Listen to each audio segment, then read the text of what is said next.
Testing. Mr. Beast? I don't know. What a do, vinyl community. My name is Brian. That's Brian. And this is Fresh Off the Platter number 4. Yes, folks, Fresh Off the Platter number 4. If you're new to the channel, welcome. To those who have been watching and, watching again, welcome back. Fresh Off the Platter. It feels like it's been forever since I've done a Fresh Off the Platter video, but honestly, it wasn't that long ago.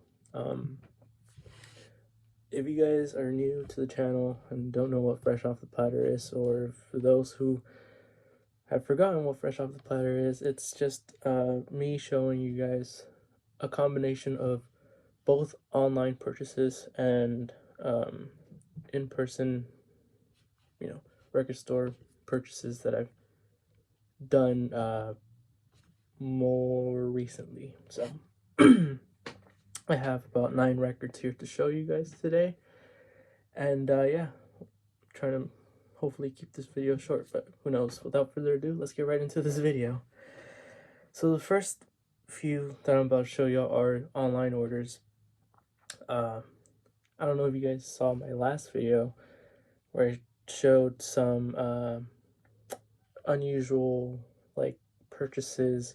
By that I mean the secondary market where one usually purchases their records, that being eBay, Discogs. Sometimes you can even find stuff on the Facebook Marketplace. However, I found a couple, maybe 2 records. Yeah, not yesterday, but the last video, I found 2 records off of Poshmark, which yeah, someone explained it in the last video. Anyways, here is another Poshmark find. This was more recently, and I was surprised that this one was listed on there, but this is on the subsidiary label of Prestige. This is on Moodsville. This is Gene Ammons, Nice and Hot, or Nice and Cool. Sorry. So yeah, this is Prestige Moodsville MV18, Gene Ammons. This, I believe, is like a 61 release. This is an OG. I got this for I think $13 off of Poshmark. It's a tough one to come by on eBay and Discogs. I know that well, I just found out not that long ago that Analog Productions put this out as part of their Prestige series, 50 mono, 50 stereo. This was included on that. Anyways, it looks, the wax doesn't look too good, but trust me, it plays, and it doesn't, there's nothing that affects playing. So as you can see right there, that Moodsville green label with a deep groove.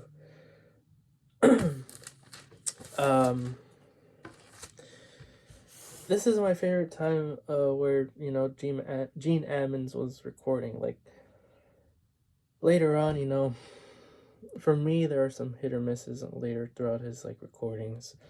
I believe Gene Ammons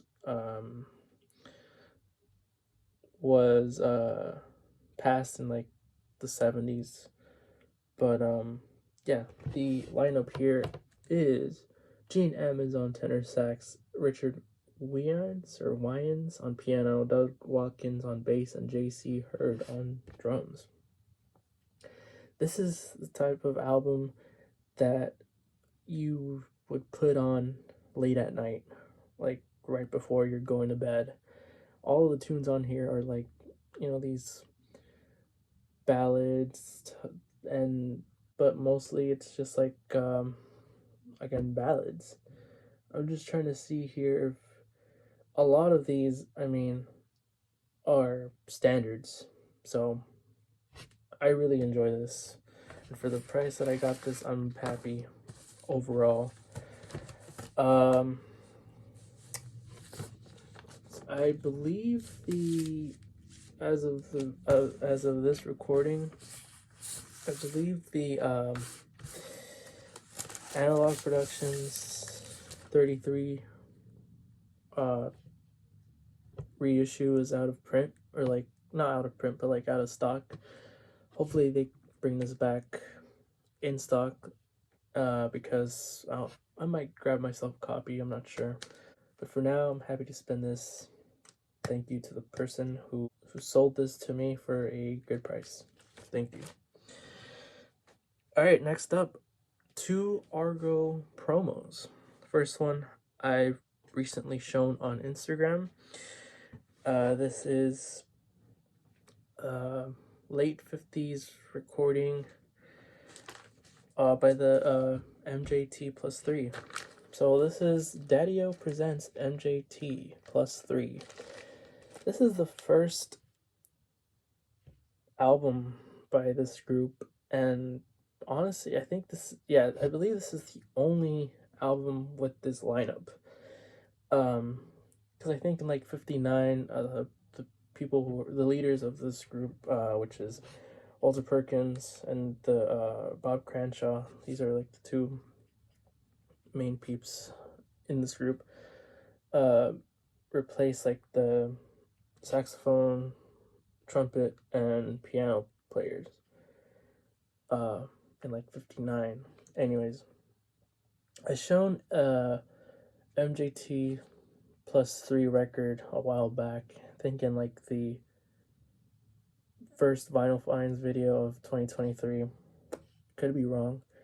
Anyways, this one is an absolute smoking record. Very hard to come by. Shout outs to Jazz Bums Mike. He has left a few comments in previous videos. Jazz Bums consists of 3 people in this like group channel. There's Jazz Bums Mike, Jazz Bums Chris, and Jazz Bums Felipe. Awesome dudes. If you guys are watching this video, shout outs to you guys. And if you guys who were not familiar with this channel, I'll leave a link in the description to their channel, their Instagram. Awesome dudes, very knowledgeable about jazz. I believe they've all just like started not that long ago, just like a few years. But anyways, Jazz Bums Mike, like he recommended this. He was talking about it in one of the videos that I've dropped a while ago, and it sure is a hard one to come by. But surprisingly, I saw this on eBay, and I placed a bid. I was surprised no one else placed a bid. I think the auction ended like early morning, and thankfully I was awake because I had to go to class. So I think if I hadn't been awake, I probably would have missed this, not placed the bid, and who knows what would have happened. But yeah. Anyways, the lineup here. So you have Walter Perkins on drums, Nicky Hill tenor sax, Paul Serrano on trumpet, Bob Cranshaw bass, and Muhal Richard Abrams on piano. I thought that the whole album was on like YouTube. Turns out there's only like a couple tunes on there. Other than that, I don't think this is on any like streaming services like your typical Spotify, Apple Music, Pandora, whatever you listen to your stuff on. Yeah, I mean, I think a lot of the MJT plus 3 records aren't available for like streaming, like in terms of like the whole album. I don't know what's gonna happen there, but anyways, hopefully this gets a reissue one way or another. This is the label. It's on that Argo promo, and it sounds so good. I mean, I somewhat explained it on my Instagram. The horns on here are top notch. These cats play They truly play. I mean, this is one people should listen to. Some people need to find a way to listen to this record because it's unbelievable. So next up is another Argo, like I mentioned.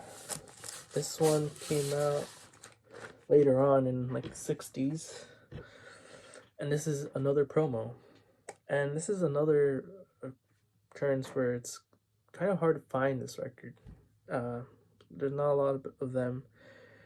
Well, there's not a lot of them on the marketplace, but there are like sometimes it can be pricey. I was again fortunate enough to place a bid on. This was an auction on eBay. Was able to win it. This is Babyface Willette, Behind the Eight Ball. This is another good Argo record. If I had to choose between the MJT plus 3 or the Babyface, I think I enjoy the MJT plus 3 a little bit more than this one. This one still has great music, but it's not my favorite Babyface Willette record or album per se. So this one has Babyface Willette on organ, Ben White on guitar, Gerald Donovan on drums, and Gene Barge on alto saxophone. Gene Barge only appears on one tune, which is Amen. So this is really just a trio format recording. This one, I don't think I had listened to much before purchasing the record. I'm familiar with Babyface Willette's Blue Note stuff. I think those records are a bit better than what's on here, but I mean, again, hard one to come by. I'm starting to grow my Argo discography, so I'm happy to keep this in the collection, and especially this musician, because I mean, he only put out like a couple of albums, maybe like 4 or 5, I think, somewhere around that range.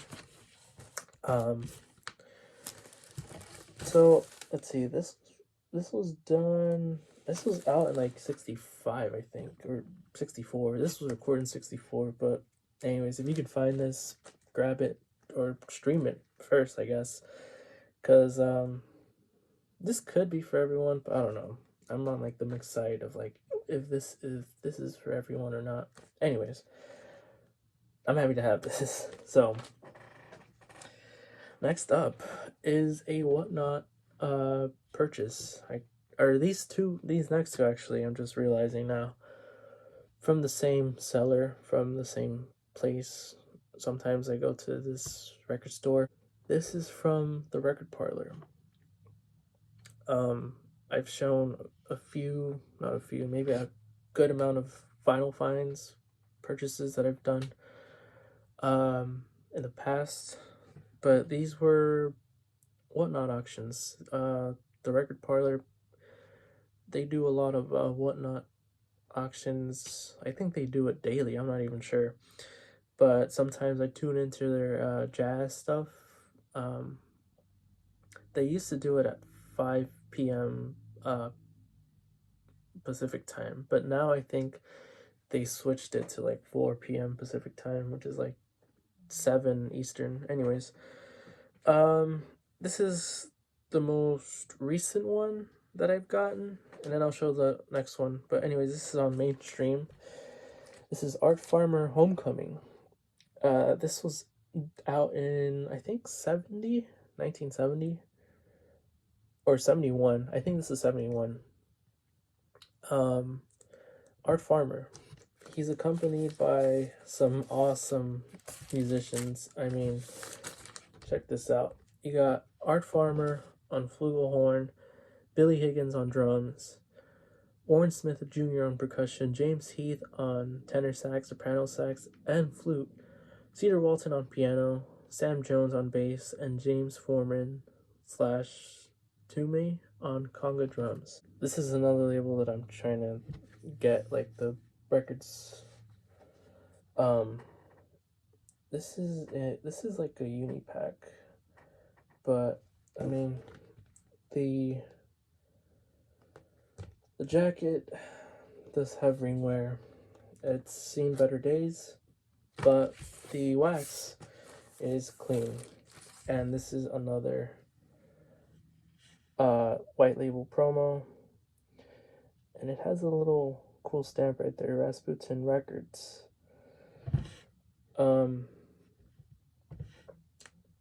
So in terms of like the record here, sonically it's all right. Musically, I enjoy the music so much. They do some incredible tunes on here. Some Other Time, Blue Bossa, Here's That Rainy Day Now. So again, this is a 1971 recording. And as I mentioned, Blue Bossa. I love whenever jazz musicians do like perform Blue Bossa. And it's funny because Sam Jones here does this incredible solo on Blue Bossa here on this record. And then it really reminded me of the solo that he does in a later issue, well, in a 77 on Steeplechase on a Dexter Gordon record called Biting the Apple. And there's I don't know if it's on the album, but I think the full album with like the music, the tunes that aren't featured on the actual LP.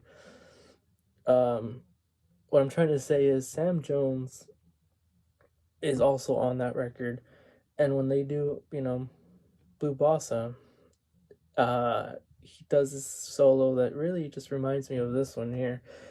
But really, what I'm trying to say is, I first heard Blue Bossa from this Dexter Gordon recording on Steeplechase. Anyways, awesome stuff. I mean, I'm pretty sure this is cheap heat. If it's not, a promo, I think you can find this for a very affordable price. So, yeah, happy that I got this. I think I got this for $15 or $10. I think it was $10, and I had to pay, the shipping fees and stuff. Turned out to be like 15. Next up, from the Record Parlor, this is on Blue Note. Very tough one to find. This is Grant Green. Now, this is a matter where the cover wasn't included, so it was just a disc, and it had to come with a generic jacket. It is what it is. But this is Grant Green's Sunday Morning. Got this one for, I don't know, I think like $25, $28. I can't remember. It was, I placed my bids, and I was in this bid battle with someone else, but then they decided to let me win. This is the, I believe this is an OG mono. As you can see right here, the disc has seen better days, but overall, it plays. There's no skipping, there's none of that. It does have the Plastilite, has the Van Gelder stamp. It's awesome. So, a while back, I never mentioned this, I don't think, but a while back, maybe a few months, maybe a year ago, I was hesitant to purchase the reissue that, I forgot who did a reissue of this, but I don't know, I just never pulled the trigger. And I mean, if anyone has a cover for this awesome record, holla at your boy. But yeah, Grant Green.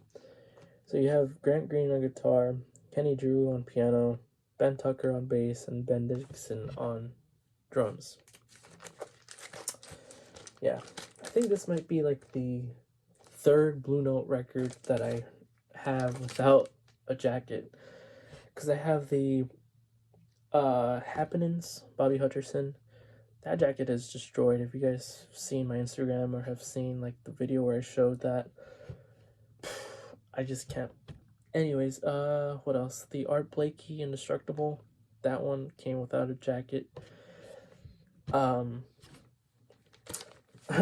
growing my Blue Note records without jackets.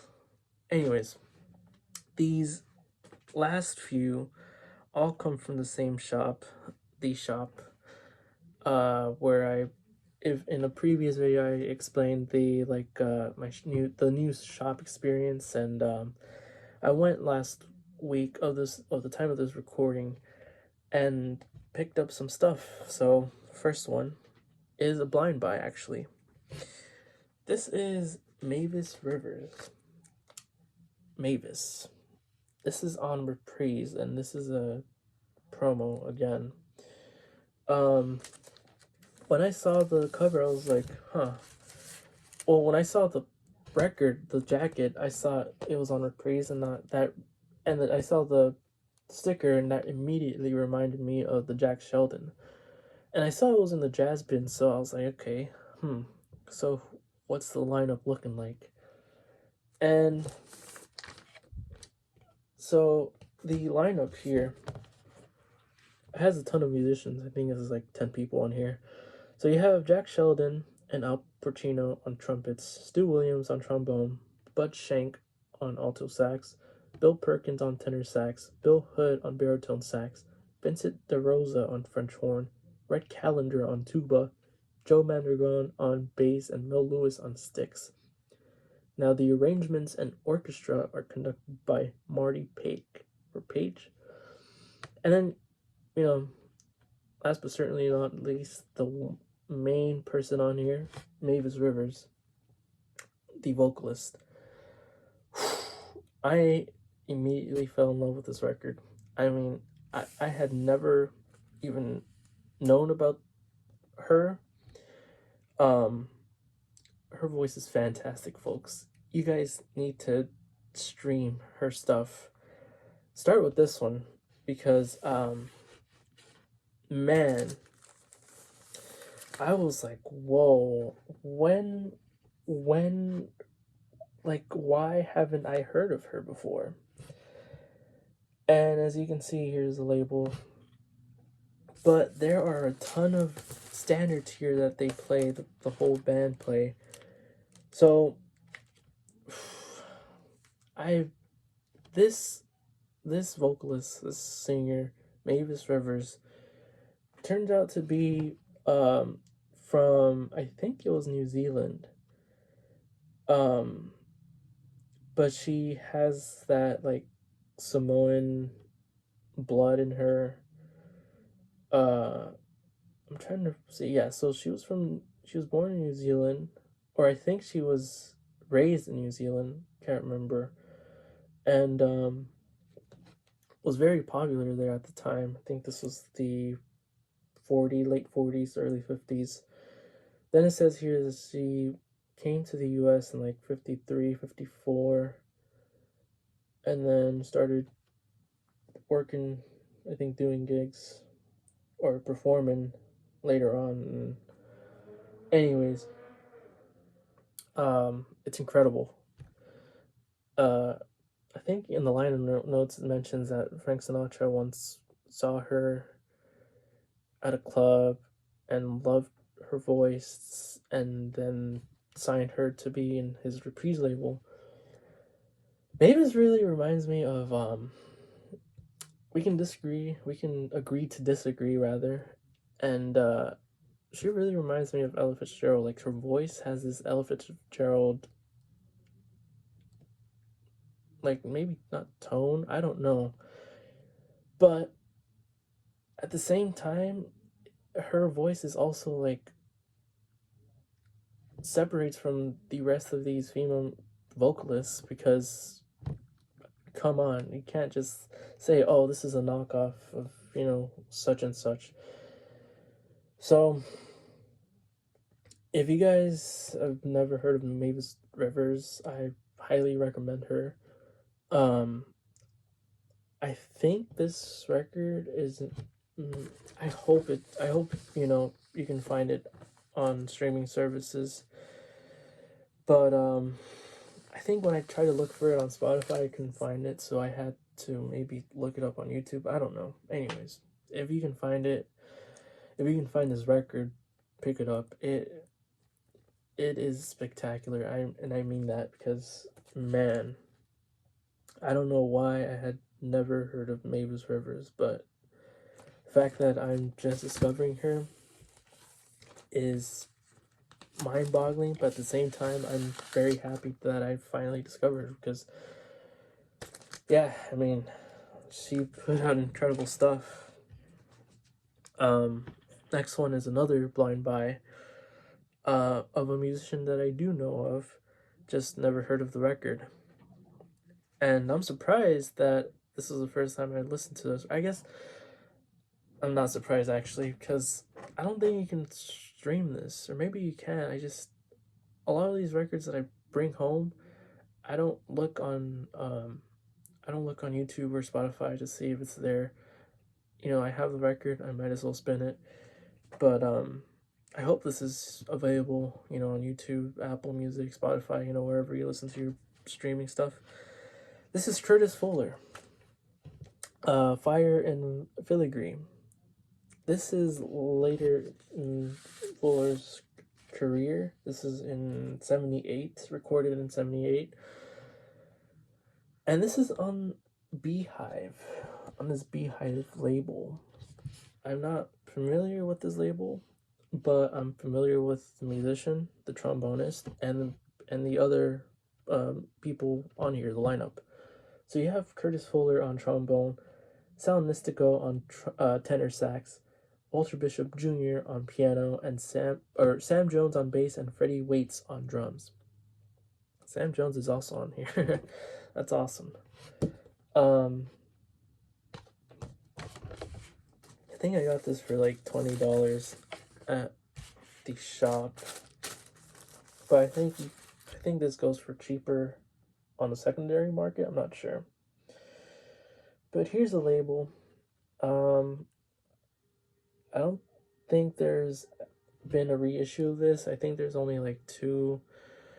There's this one, and I think there's like maybe a French pressing on Discogs. This sounds incredible, by the way. The music on here, you got some standards and some written by Fuller. This is awesome. If you can find this, and if you're a fan of Curtis Fuller, I would get this. Or if you're a fan of any of the other musicians that are on here, get this, because you will not be disappointed. Trust me when I say that. There are a few other Curtis Fuller records that I've caught my eye that I've been actually trying to get for a while now.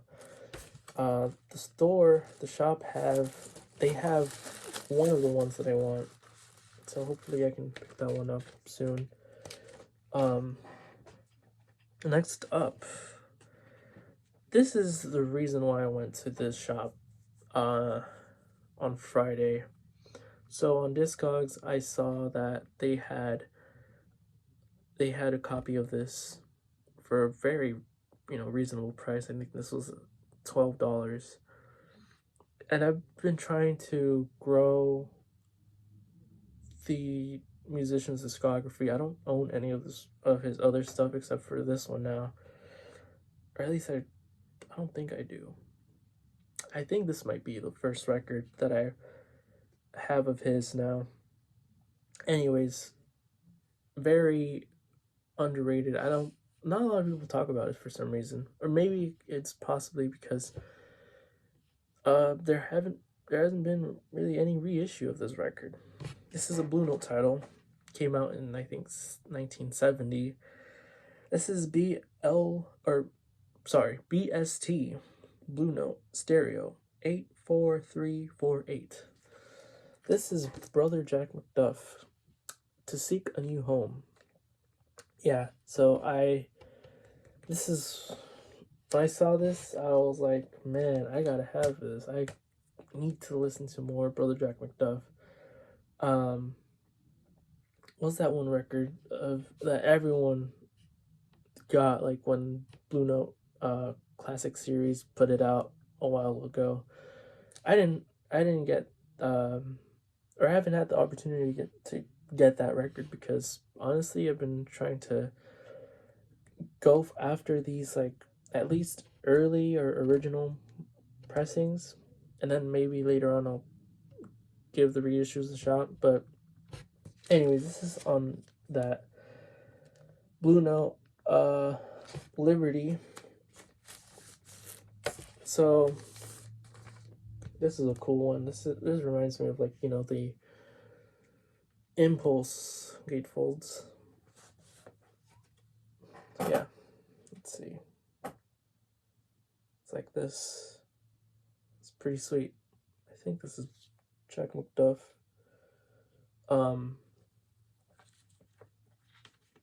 Man, he and the rest of the musicians on here are smoking. There are, let's see, 1, 2, 3, 4, 5 tunes on here, but each of them are pretty long, pretty lengthy. Man, I hope Blue Note can reissue this record as a classic series, or maybe even a tone poet. I don't know, but I think a classic series would make sense. This is a super clean, and again, $12 for this. I knew I can pass on it. I think they also put this out in the in that black Blue Note label. Now that I realize I don't have any of those, like the black Blue Note label. I have some blue ones, the blue label with either the white B or the black B, but never, like, the full black Blue Note label. But anyways, Brother Jack McDuff, there's like a whole sort of like this ensemble of musicians. So if you don't know, Brother Jack McDuff, organ / piano player. So you also have, like, guitar, electric bass, drums, percussion, more piano, trumpets, harp, trombones, reeds. This is like a full band. And you have voices, and voices are featured in the last tune called 7 Keys for 7 Doors. That, I think, is my favorite tune on this track, or on this album. Yeah, if you can find a copy of this, get it, because trust me, when I say this, it's just as good as his other records that people love. Brother Jack McDuff. Last but not least, another Blue Note record that I found the same day as these other ones.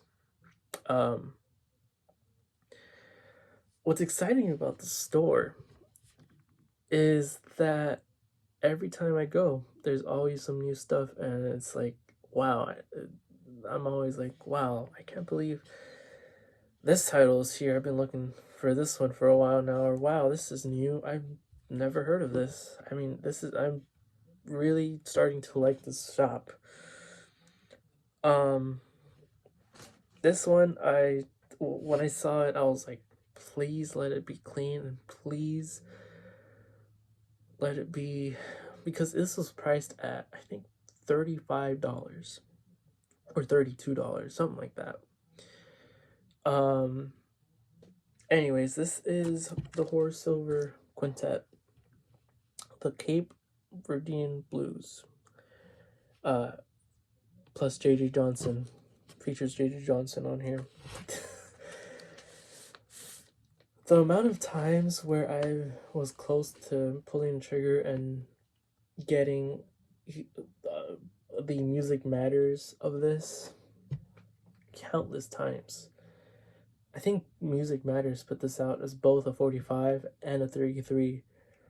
And man, I was like, no, I want to find this in the wild, at least an early pressing. So, as you can see right here, cover is pretty clean. I mean, it has a little bit of writing, some wear here, but honestly, I'm not even upset for the price I paid as well. This is on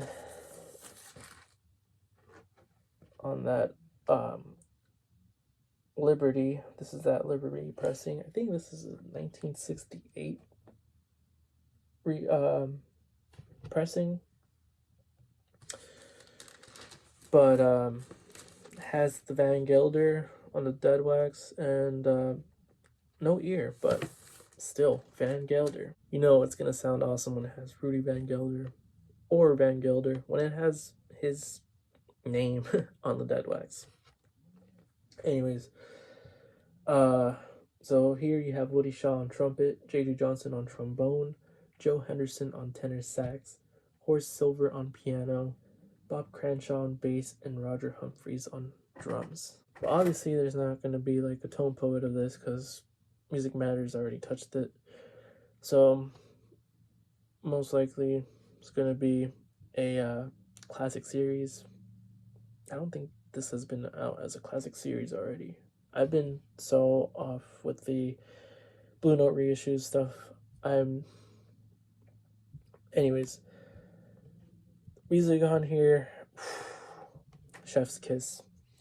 Love it, especially with the lineup here. I mean, come on, Woody Shaw, J.J. Johnson, Joe Henderson, unbelievably fantastic record. It even comes with the inner sleeve. Anyways, that's it. That's all I have to show for today. Plenty more to come. I already have some videos planned, and yeah, thanks for sticking by. If you guys enjoyed this video, leave some love. I don't know why I'm doing this. Leave a like, subscribe, comment. Love to interact with you guys. So yeah, if you guys have stuck around this far, thank you. Truly appreciate it. And hope to see you guys in the next video. Take care.